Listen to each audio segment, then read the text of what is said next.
To me, it feels glaringly obvious that an organization should want to create a kick-ass culture, right? You're gonna attract new talent, you're gonna retain the talent that you have, people are gonna be happy and excited about the job and the company that they work for. They're gonna, live the brand, so to speak, and tell their friends. Conversely, if you have a bad culture, you can't find talent, people are leaving, people aren't happy to do the job, they're showing up 80%, and it's just a lose-lose situation. So why not create a kick-ass culture?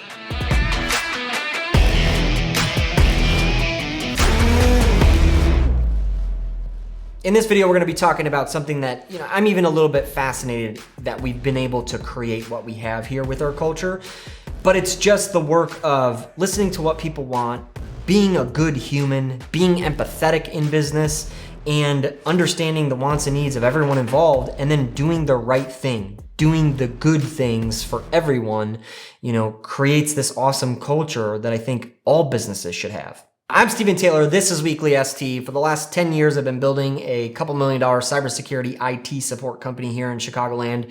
I'm fascinated with living a wholly successful life. Please like, share, and subscribe for these videos every single week. When I started the company, I had seen so many people who were unhappy in their jobs, right? I had seen so many business owners who are driving the Ferrari out front and, not taking care of their team and micromanaging and being a dictatorship and all that kind of stuff. And I just didn't believe in that. I believed that you can create a company and you can take care of the team that frankly takes care of you as the owner and the entrepreneur, right? And certainly they take care of the clients. So to me, the team is the most important thing and they should be taken care of, right? And I believe it's more than just the payroll and the benefits and things like that. It's how you treat people and how you empower them and building a culture around that where, they're in charge of this company as well and the direction that we go and what's important to them. I believe that culture drives all of this stuff. And it's what makes organizations great in the long run that then takes care of great clients and grows, bigger than those who don't. It's fascinating and frustrating to me at the same time, seeing the culture of other companies, really be lackluster, dictatorships, unhappy people.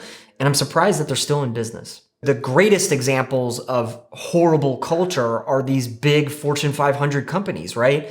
Macy's slashing jobs, cutting retail, right? And then right after that, announcing $8 million in executive bonus. The capitalist initiative of focus only on shareholder profits is broken.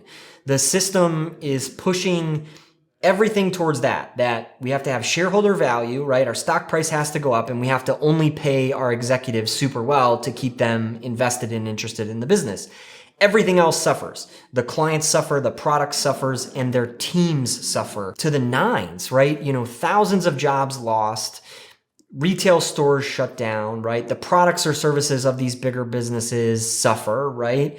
And it's quite lackluster, and yet the shareholder value is up, the stock price is up, and the executives are making out like bandits. It just doesn't make any sense to me.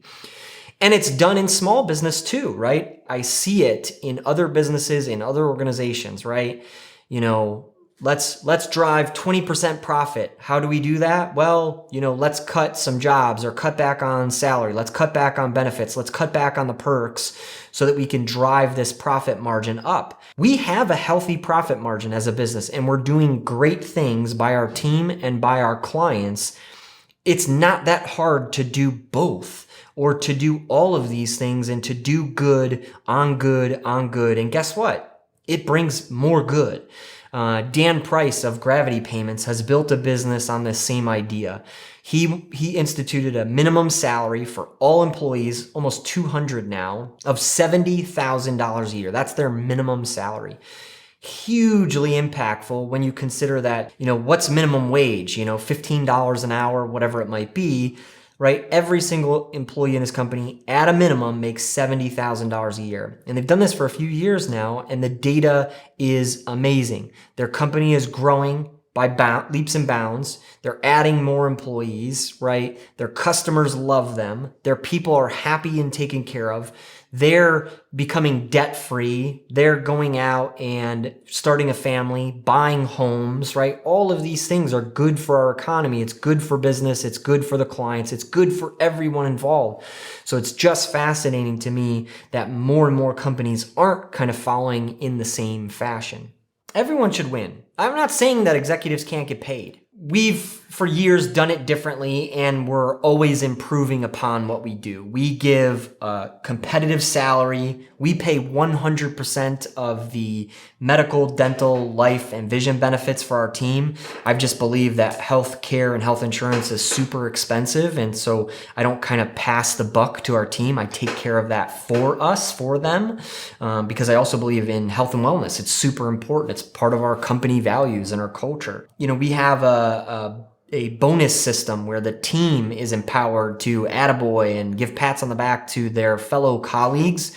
And it actually has a monetary value to them where they can go out and get gift cards or, you know, perks, and it's on our dollar, but we allow our team to kind of do that. And it builds camaraderie, it builds teamwork, and it shows appreciation in the day-to-day, right? I think so many organizations get it wrong because it's here's what you did wrong today, not here are the 5 things you did right today. And we lead with empathy. We have a give and take policy when it comes to time off. You know, there's going to be doctor's appointments. There's going to be puppies that need to be taken care of. There's going to be kids who need to stay home sick. And we just believe that if you need to take that time, family first, right? Go and do it. And, you know, return it on the flip side. Work a little extra, you know, skip a lunch, whatever works for you to kind of do that give and take policy. You know, even though we're in a service-based business 24/7, 365, and we are there for our clients, we find ways to take off for the holidays and ensure that our team has vacation days and time off. And we're constantly adjusting this stuff. The team said, hey, wouldn't it be great if we've been here for a few years, we get a few more extra vacation days? Absolutely great idea. Let's implement it today. And we just did that in the last week. And there's definitely quite a few more things. I've talked about some of the perks and benefits of working here in other videos. And we showcase that stuff. One of the common challenges in our industry is we can't find new talent. Well, make yourself attractive so that talent wants to come work for you. We don't have that issue, I believe, because people are like, wow, what a cool place to work. I want to work here. This place looks exciting. This place looks like a good place to work. And so candidates are flowing in because of that. We're an attractive place for people to come and work. And it just makes sense for me. We spend most of our day at work around our colleagues and our team. Why not make it an exciting, good, thriving place to be where people are happy and excited to come to work? You know, yeah, it's hard work. And yes, we have to grind. And yes, we have to take care of our customers. But we're doing it in a fashion that it's good for everybody. It's a win-win for our team, for us as a business, and for our clients.